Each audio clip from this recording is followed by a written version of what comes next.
sociedad, donde abarcamos el tema del fútbol, de la política y de otros aspectos desde una perspectiva socioantropológica. Razón por la cual los libros que hoy se ponen a la venta al módico precio de 70 pesos uno o los dos por 100 pesos forman parte de una editorial que es independiente y que no está esponsoreada por nadie, sino por nosotros mismos. Somos nosotros los que hacemos de manera independiente todo este desarrollo, que se resume en 9 títulos, de los cuales algunos aparecen en la mesa de exposición. Y abarcamos temas políticos, como fue por ejemplo el reciente caso del paso del gobierno nacional y popular de Néstor y Cristina Kirchner al modelo neoliberal de Mauricio Macri en la Argentina, como abarcamos también temas sociales, como el libro La izquierda en América Latina, donde hace 4 años atrás, con personas reconocidas del medio académico, embajadores, militantes incluso, nos preguntábamos si la izquierda en América Latina tiene un avance o lo que realmente tiene es un retroceso. Eso a modo de interrogatorio. El tema que hoy nos abarca es el fútbol y el neoliberalismo. Por supuesto, es el último libro donde abarcamos qué es el neoliberalismo, qué componentes tiene el neoliberalismo y qué relación tiene quizá con una pasión de multitudes, con algo que es masivo, con algo que cada vez va ganando más público y sobre todo va ganando más en los medios de comunicación, en la televisión, como es el fútbol. Normalmente lo abarcamos desde una óptica también antropológica y social, como todos los trabajos anteriores, y al respecto vamos a tratar fundamentalmente el neoliberalismo, pero vinculándolo al fútbol, como lo hicimos en otros títulos anteriores, como es el fútbol y el exilio. Nosotros somos exiliados políticos de la década de los 70, donde, digamos, llegamos a México en condiciones no voluntarias, sino más bien forzosas, y también abarcamos la violencia y la corrupción en el fútbol, que en definitiva la violencia y la corrupción los tenemos que ver como elementos inherentes del neoliberalismo. Va a ser una introducción, un pequeño prólogo, José Miguel Gandia, compañero y amigo que se encargó del prólogo del libro que presentamos hoy, y posteriormente voy a seguir con algunos relatos que tienen relación con el libro y con la coyuntura tan especial que vivimos hoy en América Latina. Después daremos lugar a una marcha de debate con los compañeros presentes. Gracias.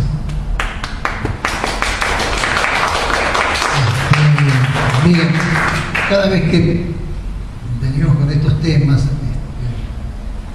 nos falta gente en el auditorio que con sobrada razón nos dice: no, si el mundo está de cabeza, ustedes hablan de fútbol. Sobre este tema es como cuando se murió Juan Gabriel, un impacto mediático enorme. Uno puede decir, a título personal, es un tipo de música comercial que no me gusta, no sé, el que quiera, no sé, vamos a entender para equiparar las cosas. Y es cierto, cada uno de nosotros puede, y es válido además, formar su opinión sobre alguna cuestión de orden de este tipo, de orden masivo, con fuerte impacto en los medios, impacto en nosotros, en la sociedad, cómo lo recibimos, cómo lo procesamos, cómo elaboramos el duelo de la pérdida, en este caso de un cantautor, las despedidas. Vicente Fernández se despidió, uno puede decir, no es el tipo de música que me gusta, pero hay multitudes para despedirlo a Vicente Fernández, que tiene 100 años, y 90 cantando ranchero. Pero bueno, el tema es que a reserva de la opinión personal, nos pasa con los deportes, hay gente que le gusta en México, por suerte, más diversidad que en Sudamérica, el béisbol tiene mucha fuerza, el fútbol americano, y el soccer también, el fútbol un poco tramposamente, impuesto en los 60 y 70 por la vía de la televisión, pero bueno, ya es un fenómeno instalado. Entonces, alguien me diría, bueno, pues habla del triunfo de gordo Trump en Estados Unidos, ¿no? Que los va a invadir o lo quiere poner un muro y va a correr a 6 millones de paisanos indocumentados. También de eso podemos hablar. Pero bueno, a veces hay aspectos puntuales de la realidad social que llaman nuestra atención. En este caso, un periodo reflexional, el compañero Carlos lo ha hecho de manera magnífica ahí, en este último libro. Es una colección que ya lleva como 10 títulos, donde desde el punto de vista de la antropología, un antropólogo está aquí, del periodismo crítico, tenemos un compañero periodista, de la historia, un compañero historiador, de la sociología y un poquito de la ciencia política de mi parte. Reflexionamos sobre estos temas que, a reserva de la opinión personal que nos merezcan, es un tema social, sin duda es un tema social. Tenemos que ver de esos fenómenos sociales, de ese comportamiento colectivo que se genera alrededor de ciertas actividades. En este caso el fútbol, ustedes saben, es una actividad lúdica, es un deporte. Como tal no tiene nada que ver con el negocio. Vamos a un llano, 11 de allá, 11 de acá, hacemos la cooperacha para el balón, alguien lo aporta y se juega fútbol. Una pelota jugamos 22, es bastante democrático. Ahora después vino alguien que dijo que el llano era de él, que esa pelota se había robado de su tienda, entonces que nos alquilaba el llano, había que pagarle honorarios al árbitro, que nos vendía los uniformes porque el municipio dice que tenemos que tener playeras de distinto color, no podemos estar así como estamos ahora para jugar fútbol, que tenemos que distinguirnos con una playera, parecía alguien que vende la playera, no se puede jugar cualquier calzado, hay que tener algún tenis más o menos adaptable al fútbol, y el piso, la cancha, si el pasto, los llaneros se juegan en terregales, ¿no? Pero bueno, este tipo de cosas entonces va cambiando. El balón pasó del llano, del potrero, como dicen en Sudamérica, al escritorio. Y aparece una gente que no es futbolística, que no tiene que ver con el deporte de manera directa. No es alguien que está participando con nosotros, que juega, o que es un árbitro, que es un técnico, que es jugador de fútbol, que oficia como técnico del equipo, ¿no? Por ahí es un empresario, grande, pequeño, mediano, muy grande, cada vez más grande los que se meten en el fútbol, y distorsionan las cosas. Esa realidad alguien nos guste o no nos guste, digamos que el soccer es un distractor y es un opio que nos hace perder tiempo. Yo tengo dos boleros, vamos a casarnos una vez, digo, no tiene sentido jugarle aquí a las escondidillas. Tengo una divisa deportiva de mis amores, que no la llevé con la novia, no la presto, ni la cambio, que son los Pumas. Esa divisa porque me hice alumno de la universidad y entendí que la universidad de la cual yo era alumno y un equipo en la primera división yo no tenía nada que discutir, ese era mi equipo. Y de aquí hasta que me saquen con los tenis para adelante. Esas cosas, saben, son valores sagrados. Y así las cosas, bueno, un poco lo vivimos de esta manera todos. Ahora hay un montón de cosas concomitantes al deporte y ha sido desvirtuado. El fútbol es una industria, forma parte hoy de lo que se llama la industria del espectáculo. Es como traer a Ricky Martin al auditorio, es toda una empresa, es una organización empresarial, que sponsoría el evento, cobra por el evento, que le paga honorarios al artista, obviamente. El fútbol se ha transformado en eso. El draft, las transferencias famosas, que eso es un gran negocio. Es una subasta, disculpen que lo diga de esta manera, es una subasta como si se metieran caballos de carrera, toros de raza, cosas así. Lamentablemente, bueno, los jugadores mexicanos pagaron 2, 3, 4 veces por formar un sindicato. Hasta la fecha yo no sé qué existe. Cada vez que lo forman, lo puse una vez a Manolo Negrete, querido por mí porque surgió en Pumas, en la selección de los títulos profesionales, lo quiero mucho, pero una lágrima. Resulta que hablaba del sindicato, casi pidiendo disculpas a la Federación Mexicana de Fútbol, habían amagado con una huelga o una cosa así, un movimiento de protesta. Hugo Sánchez tuvo muy contradictorio el personaje, pero en ese caso tuvo un papel bastante digno. Bueno, y salió aquí un programa de televisión casi de Televisa a pedir disculpas, no vamos a dañar a los equipos. Son empresas, miren, el sistema que hay en México es el de franquicias. Ustedes saben que se compra un equipo, lo pueden vender, lo cambian de La Piedad ganó el ascenso, miren, el último, irritante, realmente el municipio del estado de Michoacán, famoso por las carnitas de puerco. Era un equipo que ganó el ascenso, compra la franquicia, una banda de delincuentes de Veracruz, entre ellos 2 diputados, uno vinculado a negocios non santos, diputados del Partido Oficial, del PRI. Dejó de ser La Piedad, se transformó en Veracruz y como había ganado el ascenso, juegan en primera división. Es una inmoralidad. Bien, si en este municipio formamos un equipo de fútbol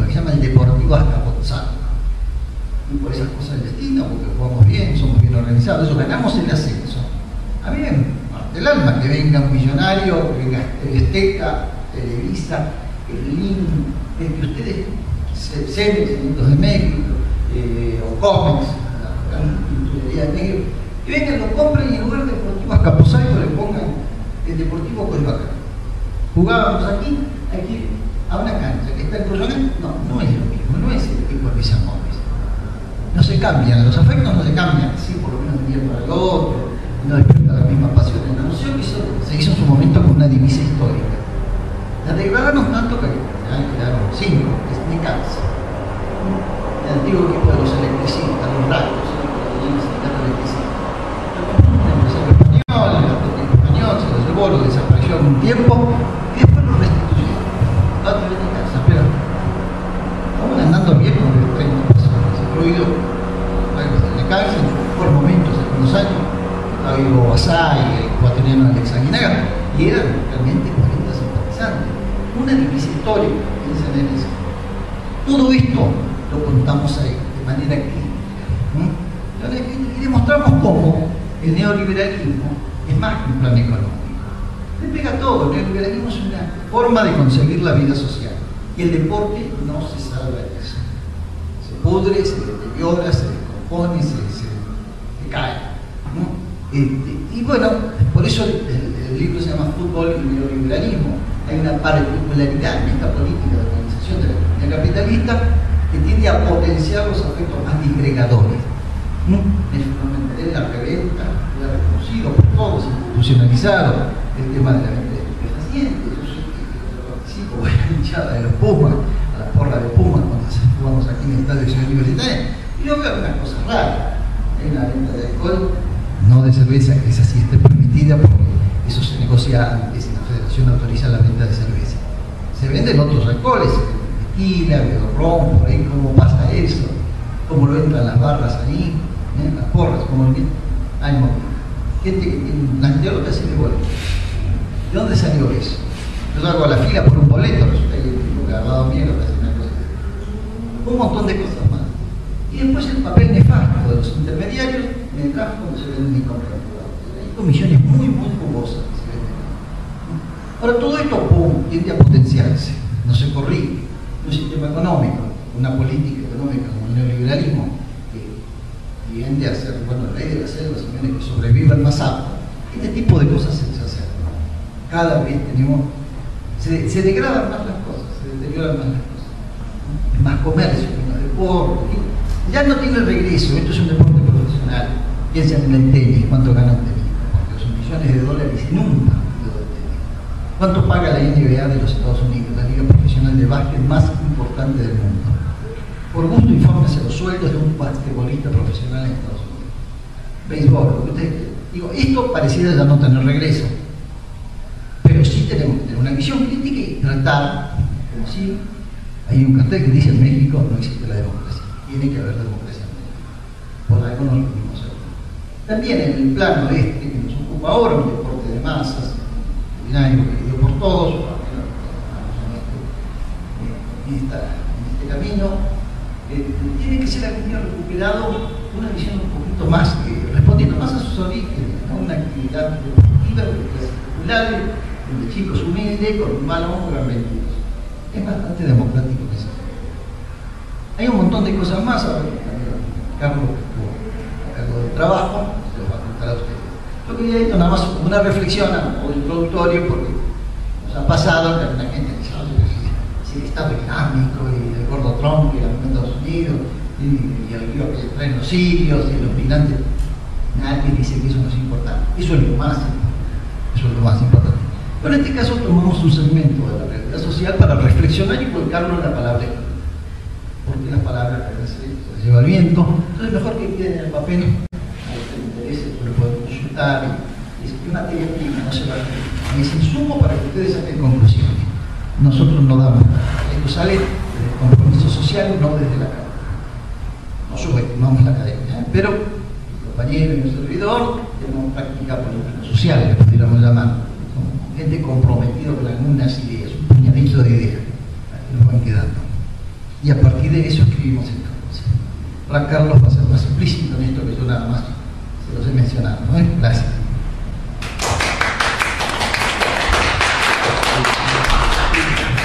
Sí, completar lo que dice el compañero desde el punto de vista de algunas preguntas que surgieron en la última conferencia que dimos precisamente con Buzón en Parque del Cartero, donde por ahí un par de compañeros de manera confusa dijo que cómo nosotros podemos abarcar lo que decía Candy ahora, el fútbol o los problemas que hay. Lo que pasa es que el fútbol es popular, el fútbol es del pueblo, pero se lo ganó el mercado. Lo que nosotros tenemos que analizar es el subjetivismo cultural que nos crea el neoliberalismo. Ese mismo mercado que se apodera no solamente del fútbol, sino que se apodera también de nuestro tiempo ocioso, de la industria del entretenimiento, de nuestra manera de vestir, de nuestra manera de consumir, de nuestra manera de comer. Entonces, como decía Candia, el neoliberalismo es algo más que una forma de vida. Es una imposición que nos hacen creer en que tenemos una democracia que es brutalmente restringida, no por el hecho de ir a votar cada 4 o 6 años, poner un papelito en la urna, un papelito que ahora dentro de poco ni siquiera va a ser eso porque va a ser voto electrónico, que es lo que mantiene la derecha en Argentina, por ejemplo. No tenemos en realidad la elección. El fútbol es popular, el fútbol es un juego solidario, es un juego hermoso. Y bueno, más allá de la frustración de futbolistas que tenemos unos cuantos, me tocó estudiar antropología y ser antropólogo porque quise ser futbolista cuando tenía 14 años, hasta que me di cuenta que el talento no respondía, digamos, como para ser jugador de fútbol. Pero más allá de eso, tenemos la pasión intacta y tenemos el gusto por los colores y por la identidad de nuestro equipo. Una identidad que también nos robaron por la falta de sindicatos, por la falta de barrio, por la falta de asociación. El fútbol ha sido cooptado por el neoliberalismo porque en definitiva el corporativo más grande del mundo, el principal corporativo a nivel mundial, es la FIFA, la Federación Internacional de Fútbol Asociado. Entonces, ¿cómo no lo va a cooptar el neoliberalismo? Si es no solo el principal corporativo, que además está asociado a transnacionales gastronómicas y de medios, sino que es el único corporativo a nivel mundial que tiene una implicancia mayor a nivel jurídico que los tribunales nacionales. El jugador que protesta contra su equipo de fútbol por el contrato, por lo que fuere, y no puede resolver el problema, es directamente desafiliado no solo del equipo de fútbol de la región o del país al que pertenece, sino a nivel mundial.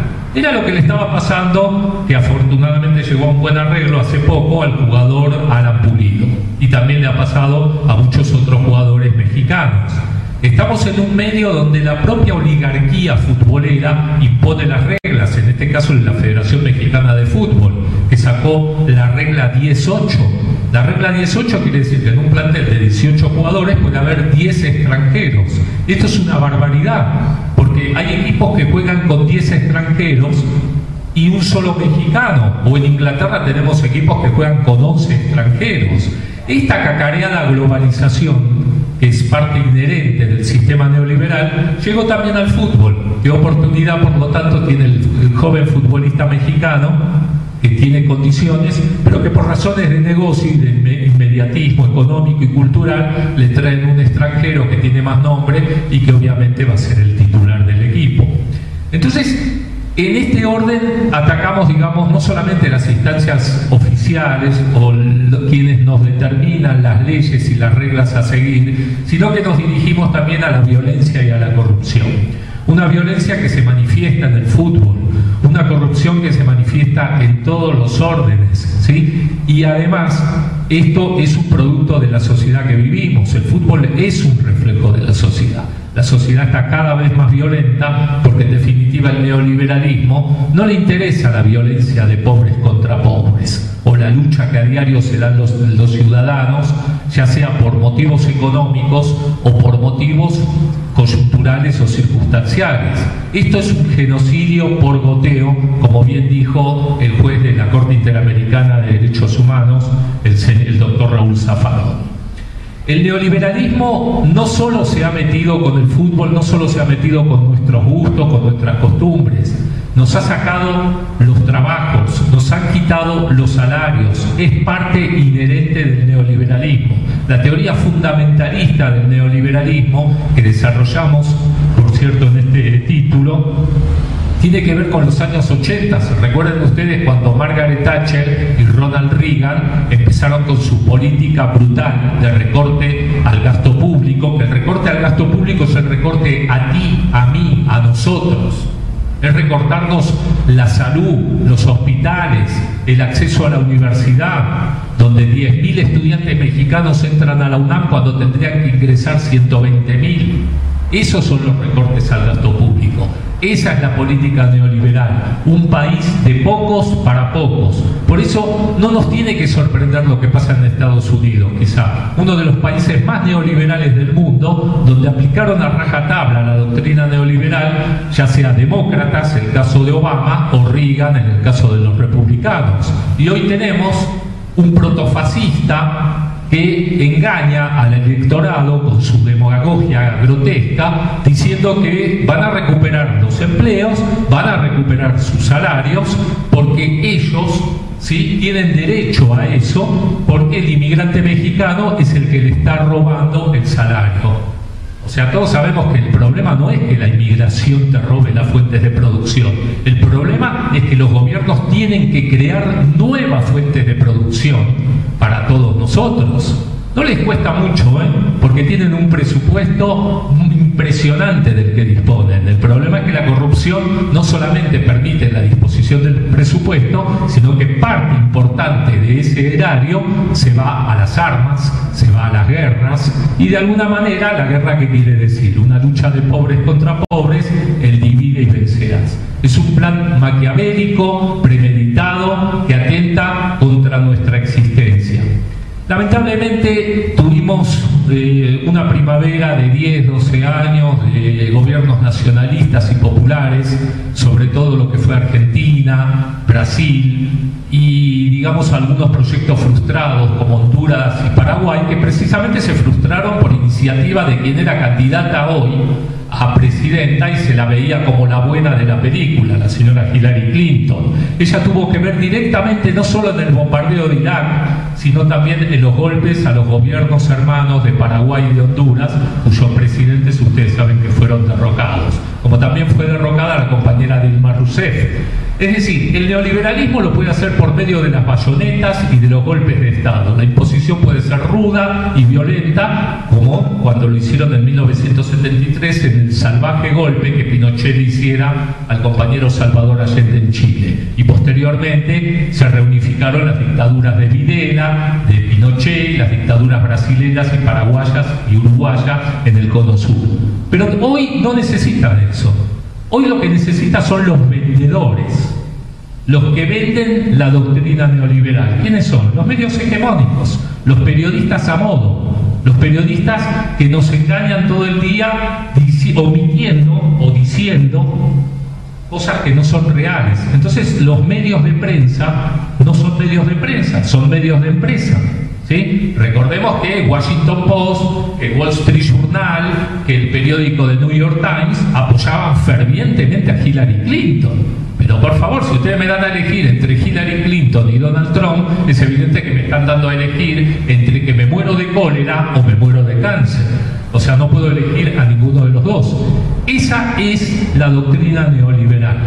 Eso es la falacia que ellos dicen en la solidaridad y en el altruismo, que todos los que estamos por la solidaridad y el altruismo somos vagos, no tenemos el mérito de los ricos, por lo tanto no tenemos derecho a nada. Y los ricos no deben tener piedad con los ciudadanos de a pie, no deben tener piedad con nosotros, porque los ricos se merecen estar donde están. Ese es el gobierno que hoy, desgraciadamente, representa los Estados Unidos, el país más belicoso y más guerrero de la tierra, y que desgraciadamente nosotros en Argentina hoy lo tenemos con un Donald Trump criollo. El señor Mauricio Macri es amigo personal de Donald Trump, además, o se jacta de eso. Bueno, todo esto va vinculado al fútbol por ser un deporte, como les reitero, no solo nacional y popular, sino porque, como decía César Luis Menotti, el fútbol no es importante, pero es lo más importante quizá de lo menos importante.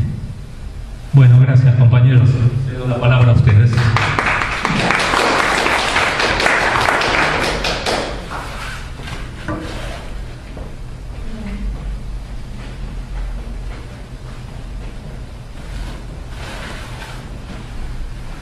Señores, comentarios. Bueno, yo lo que veo es que así como el fútbol, el neoliberalismo pues nos ha invadido. Entonces, en cuanto al fútbol, ¿qué sería lo rescatable de esto? Que se vuelva a jugar en los lugares públicos, los lugares comunitarios.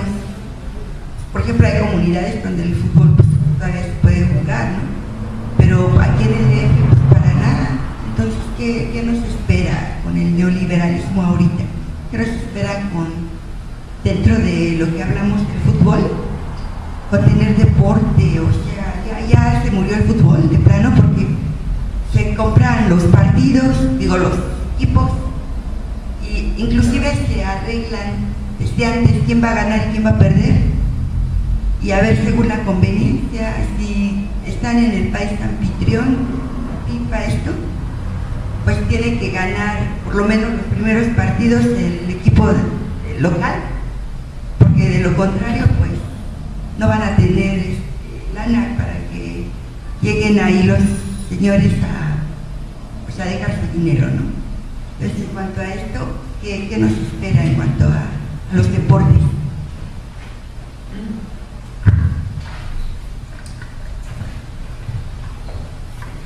Bueno, mi pregunta es en cuanto a deportes, fútbol. Pero hay otros, está el box y están los toros, las corridas de toros, y esta es casi igual muy popular. Entonces la pregunta es igual de qué manera influyen esas cuestiones del toro y los otros deportes, porque hay más deportes, ¿verdad? Pero ya son de gente que tiene dinero, puede ir a otros países a escuchar, a ver un evento. Pero aquí la clase popular va mucho a los toros, va mucho al box, inclusive donde quiera hay escuelas de box para que se prepare gente. Esa es la pregunta. Bueno, yo te pregunto, o les pregunto, ¿no? En primera, no sé si sepan del caso, bueno, del caso de México, nuestro país aquí. Vemos el caso emblemático de los Pumas de la universidad. Bueno, no sé, lo comentaste, ¿no? Bueno, había salido un artículo en Contralínea, en donde dice, también, bueno, creo que lo tocaron ambos, donde se mencionaba que el equipo de la universidad no aporta nada a la misma universidad, sino es una empresa privada que ha tenido ganancias y no las ha compartido. Quizás esta es una muestra más del neoliberalismo. No sé si ustedes sepan un poco más de este tema y pudieran ahondar. También sobre esto que llaman sentido de pertenencia, ¿no? Cómo me parece que es algo que todos los seres humanos nacemos con eso, ¿no? Una necesidad de pertenecer a, una necesidad identitaria.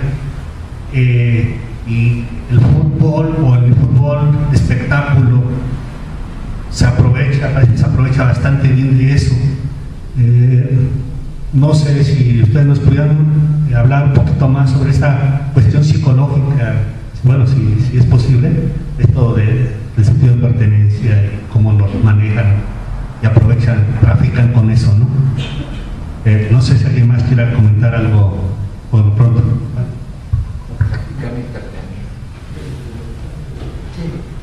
Sí, el tema que hablabas del fútbol, el fútbol yo creo que es un deporte hermoso, la verdad es una creación fantástica, y yo desde muy chico me tocó en un país como Argentina que se vive con bastante desmesura el fútbol, incluso con imprudencia también y violencia, jugar al fútbol, pero creo que es una de las cosas más hermosas que le puede ocurrir a un chavito, ¿no? O sea, que a los 5, 6, 7 años la inclinación al fútbol, pero jugarlo. jugarlo. No digo que no vaya al estadio, que no lo siga su equipo preferido por televisión, sí, también, pero jugarlo es realmente hermoso. No nos olvidemos que es un deporte solidario, es un deporte de equipo, es un deporte que nos permite socializar, es un deporte que nos permite, además, si tenemos una novia, que nos vaya a ver al partido y todo, y empezar a conocer gente. Además, qué mejor que nuestros hijos estén fuera de las drogas, que estén fuera de ambientes raros. Y el ambiente del fútbol, por lo general, es un ambiente muy sano.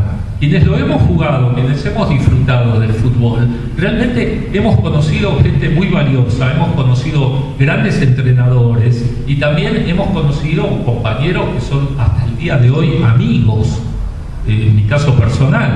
A mí me tocó hacer entrevistas con gente de fútbol y es increíble cómo la gente de fútbol es diferente cuando uno lo entrevista que lo que aparenta ser en la televisión. Hablo de periodistas reconocidos que por ahí tienen una actitud bastante payasa en la televisión o bastante monocorde y sin embargo nos sorprenden. Decía Cristina Pacheco que la entrevista es el punto más alto de una conversación. Y efectivamente, nos ha tocado compartir con gente de fútbol un nivel intelectual muy profundo, unas conversaciones que, digamos, fueron grabadas a efectos de ser después remitidas a... Yo trabajé en medios impresos, en periódicos, fueron grabadas, pero que después, en off, realmente quedamos sorprendidos.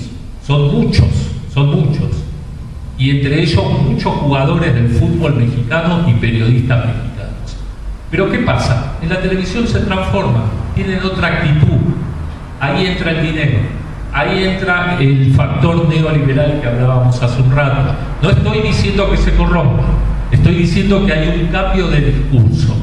¿Sí? Esto quiere decir, con ustedes hablo de una manera, pero si a mí me contrata el día de mañana una cadena televisiva, es muy probable que me digan de esto no se habla y esté hablando de otras cosas mucho más frívolas, más superficiales. Tal vez sea mentira aquello que no hay consignas o que no recibo consignas. Entonces, realmente creo que el fútbol es maravilloso. El problema del fútbol es cuando la pelota, como decías otra vez César Luis Menotti, salta del potrero a los escritorios. El potrero, el llano, es bárbaro, es hermoso, es disfrutar un juego colectivo. Cuando salta al escritorio hay las condiciones óptimas. Lo otro, a mí me cuesta compararte el fútbol con los toros o con el box. El box me parece que alguien dijo, un escritor famoso, que es un homicidio legalizado, de alguna manera. Y en cuanto al tema de toros, bueno, nosotros en Argentina no tenemos toros. Quizá fue una decisión muy sabia, porque estoy en contra del maltrato a los animales. Y todos sabemos que el toro, antes de salir al ruedo, no sé si me exprese bien en términos taurinos, es brutalmente maltratado. Entonces, me tocó una vez, creo que contigo, ir a los toros, no me gustó el espectáculo para nada. El fútbol es un espectáculo hermoso, que ganó mucho en público. El problema es que también ganó mucho en televisión. Entonces acá, ver el fútbol todos los días en televisión es como si nos encanta, no sé, un plato de sopa, pero todos los días es la misma sopa. Tarde o temprano esa sopa, la verdad, no la vamos a degustar. Y con el fútbol pasa lo mismo. El tema de los Pumas se lo dejo al compañero Caria, porque si hablo mal de los Pumas tengo problemas muy serios. La sociedad matrimonial, ¿cierto? Entonces, hay espacios que no invadimos. No, mira, la observación que hacías es interesante, porque el sistema de franquicias, en algunos casos son propiedad el equipo es propiedad de una empresa. Televisa, contrariando una disposición de FIFA, llegó a tener en primera división 3 equipos. Es obvio que una empresa que maneja 3 equipos, que tiene uno emblemático, lo va a tener el San Luis, Necaxa y el América. El equipo emblemático por tradición, por historia, y eso es el América. Entonces, es fácil arreglar un juego aquí abajito de la mesa, decir, oye, hoy les toca a ustedes perder porque queremos sacar campeón al otro, ¿no? Son del mismo corporativo. O bien, en el caso de las instituciones educativas, funcionan con lo que se llaman los patronatos. Tanto los Tigres de la Universidad Autónoma de Nuevo León, Monterrey, de Monterrey, Pumas de Universidad Nacional Autónoma de México, tiene un patronato donde las empresas hacen aportes, no gratuitos, porque hay publicidad de por medio, se reciben los derechos de transmisión por televisión, que son jugosos, realmente jugosos, ¿no? Entonces, en lo que señalaba el compañero que hizo la pregunta, está este aspecto de evolución de recursos, es delicado, pero ahí hubo malos manejos, tanto del lado del patronato como del lado de la rectoría en su momento. Conocí algunos detalles de este tipo. El patronato tiene la obligación de transferirle parte de los recursos que se obtienen por la transmisión de televisión, cobro del boleto de entrada, todo lo que ustedes conocen, el derecho para que se vendan ciertas marcas de cerveza y de refrescos, etc. Pasarle eso a la casa de estudio. Todos tienen esa obligación. No siempre se cumple. Tuvo Banamex, no hace falta que hablemos sobre el segundo banco del país, asociado, ahora pertenece al Citi, digamos, a la segunda o tercera banca del mundo. Estuvo Carlos Slim, después estuvo el grupo ICA, antes de esta crisis que ha debilitado mucho a la constructora ICA. Ellos fueron aportes importantísimos para el patronato, y a través de ellos estuvo un equipo profesional que nos dio bastantes satisfacciones. Ahora, por incumplimientos de eso que nunca te los explican, el traspaso de recursos que tiene la obligación de ser el patronato, la casa de estudio, nunca se llevó, sí se llevó a cabo, pero no hubo un flujo de recursos de la magnitud esperada, ¿no? Esto puede en relación a un poquito tu pregunta. El otro tema importante que dices es el tema de las pertenencias. Es cierto, como animal social, cada uno de nosotros vive en un espacio físico, aquí en la colonia esta, que tiene para nuestros afectos un valor especial, tal vez el visitante no le interese, estamos asociados a alguna divisa deportiva, si nos gusta algún deporte, hay amores, hay filias y fobias, tenemos más identidad con una cosa que con otra y eso. Que no está mal eso, ¿no? Forma parte de lo que llaman algunos los psicólogos sociales, dicen cómo construimos nuestra subjetividad, cómo nos acostumbramos a crear pertenencia. Este es mi colectivo, aquí vivo, esto me da contención en la buena y en la mala, para festejar o bien para elaborar duelos. Si hay pérdida, busca un pecho fraterno, como dice una canción, para morir abrazado. Se busca el hombro del amigo, del más cercano, ¿no? Y así somos tribu en el buen sentido de la palabra. Lo que ha habido con el neoliberalismo, y esto está aplicado en el libro, por eso se lo recomiendo, no porque el compañero sea el autor, sino porque hay reflexiones, cualquiera de los títulos que ustedes vean que trajimos. Esta es una línea de reflexión que nos obsesiona. Demostrar cómo toda esta manipulación, ¿en qué termina aquí? Se digrega el cuerpo social. Ya el barrio, la colonia, hoy tiene un sentido distinto, hay inseguridad, hay gente extraña, no nos llevamos con ella, perdemos la pérdida de espacios públicos, se pierde el llano, o se pierde la plaza pública porque se vuelve insegura. Si me van a robar, ya no llevo a mi chico a tener bicicleta, yo no voy a leer el periódico a mí, llevarme un termo con café, ya no lo hago. Porque bueno, que ya no robar, saco con 50 pesos en la bolsa, que si me roban no me lleven mucho, dejo el reloj, el celular, bueno, todo este tema de la vida urbana, el salvajismo de la vida urbana, no se nos pega. Y eso es neoliberalismo. Por favor, no crean que el neoliberalismo se reduce a los impuestos, la paridad cambiaria, todos esos rollos que nos tiran desde las altas esferas y nos marean en manos montañas. Ninguno de nosotros está decidiendo una inversión en pozos petroleros, por ejemplo, seguramente no creo que sea el mundo de los que estamos aquí.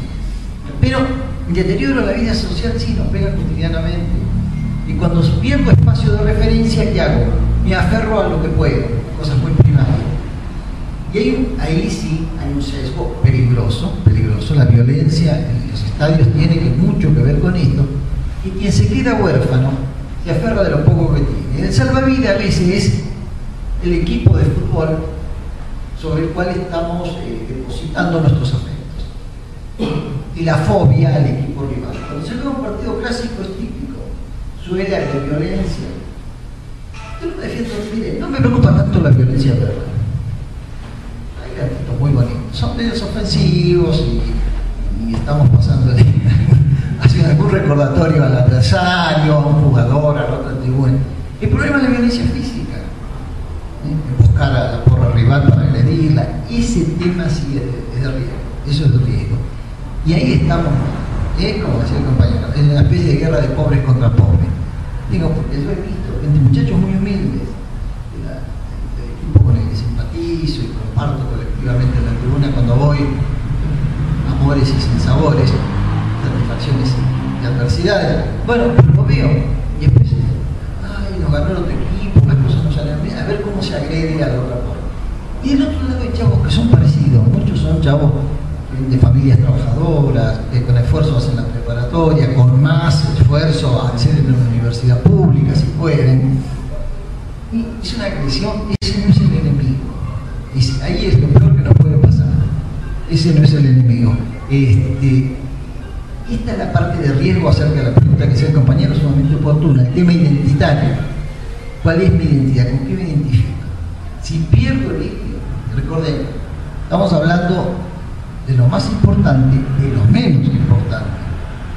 La lucha gruesa pasa por otros sentidos, por el tema de la política, entendido como el ejercicio de la función pública, por la distribución del ingreso, por una vida digna, por los sectores, sobre todo para los que tienen situación más carenciada desde el punto de vista material, este tipo, ese es el eje duro. Pero si pierdo ese eje, porque me quedé sin sindicato, me quedé primero sin trabajo, no tengo trabajo, no tengo sindicato. Si los partidos políticos me decepcionan, en general nos decepcionan, y los diré, nos decepcionan 3 veces, pues no me queda nada. ¿Qué me queda? Los chavos van a la esquina a formarse un porro, y eso se crea un lazo de solidaridad, porque hay que escaparle a la patrulla, que quiere llevarlo, que quiere extorsionar. El consumo de ciertas sustancias es una transgresión. Entonces, bueno, hago solidaridad, hago pandilla con él. La pandilla es un grupo de contención, un grupo primario de contención. Y lo otro es el fútbol, por ejemplo, en algunos casos el fútbol sirve para eso, es el espacio que me cobija. Ahí me siento entre iguales, estoy entre mis hermanos. Pero estoy con un equivocado. Si creo que la contradicción pasa por ahí, y en pelearme con la porra rival, que está formado por chavos que como nosotros, tienen escuelas populares, sufriendo para alcanzar algún nivel educativo que le permitan tener un empleo, etc. Otros son gente desempleada que ha perdido su trabajo. Otros son trabajadores eventuales, venden a la calle, no es nada indigno, pero está sujeto a un montón de cosas, ustedes lo saben, o hacen reparaciones cuando pueden, cuando tienen demanda, este tipo de cosas. Por ahí sí, el neoliberalismo y toda esta reflexión que ustedes ven sobre la mesa, como palabra escrita, como reflexión hecha desde el compromiso y la militancia, sí tienen advertencias y señalan peligros, encajan con la pregunta oportuna del compañero, sobre el cual tenemos que estar alertas. Gracias.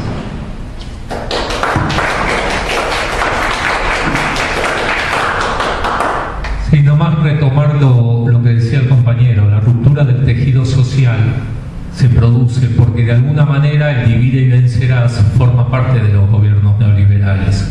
Lo último que quieren es la unidad del pueblo, y mucho peor sería para ellos la unidad del pueblo organizado. Es ahí donde tenemos que hacer hincapié en nuestros dirigentes, en nuestros compañeros, en todos aquellos con los cuales formamos una plataforma de base, en la autocrítica. Y parece que la autocrítica es demasiado temida. Ahí tenemos un libro del gobierno popular al gobierno neoliberal donde me encargué de desarrollar una columna con la autocrítica, porque yo todavía estoy esperando la autocrítica del Frente para la Victoria, partido al que pertenezco. Si bien reivindico totalmente las políticas de Néstor y Cristina Kirchner, hay aspectos fundamentales que dejaron mucho que desear. Y es ahí donde tenemos que tener mucho cuidado con los dirigentes. Los dirigentes no son dioses, los liderazgos no son indiscutidos, por lo tanto se vale discutir, se vale este tipo de espacios para debatir, para reflexionar, porque todos podemos estar de acuerdo o desacuerdo, pero tenemos que mantener la verdad, compañeros. Decía Bertolt Brecht que la verdad, el que no la conoce es un ignorante, pero el que conoce la verdad y sin embargo mantiene la mentira, no estamos hablando de un ignorante, estamos hablando de un criminal. Y de alguna manera nos están estigmatizando, nos están haciendo acusaciones falsas cuando planteamos una política que, más allá de nacional, popular, populista o como la quieran llamar, es la política la única alternativa que tenemos. Los ciudadanos de a pie es la única herramienta que tenemos en la política. Entonces, ese desenfado con los partidos políticos o ese escepticismo que plantean muchos, puede ser que tengan razón en cierta parte, pero también hay que explicarles, ¿no? Si yo voy con el médico, con el doctor, y me dice que López Obrador es una porquería, yo le tengo que explicar que López Obrador no es una porquería, que López Obrador es la única alternativa que tenemos en este país.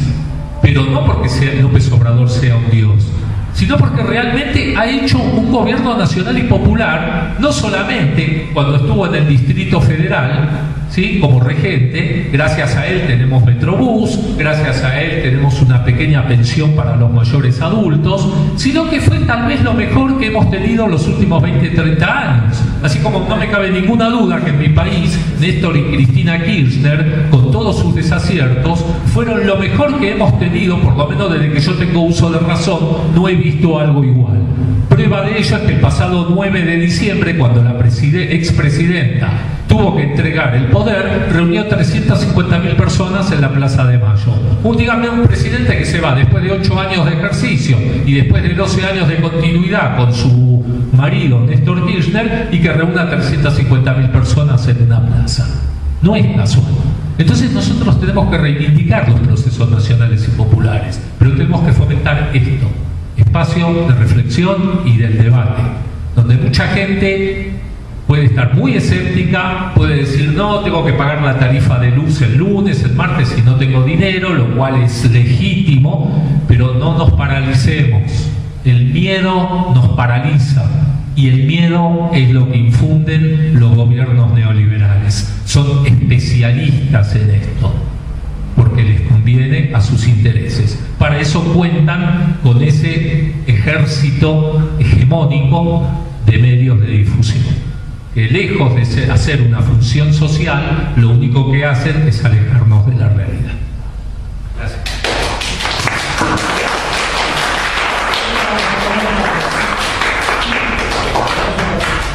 Bueno, tenemos los libros 1 por 70, 2 por 100, porque somos una edición independiente. No somos ni Grijalbo ni Planeta. Cuota de recuperación. Bueno, muchas gracias, Carlos y José Miguel. Muchas gracias. Pues nos esperamos aquí el próximo sábado.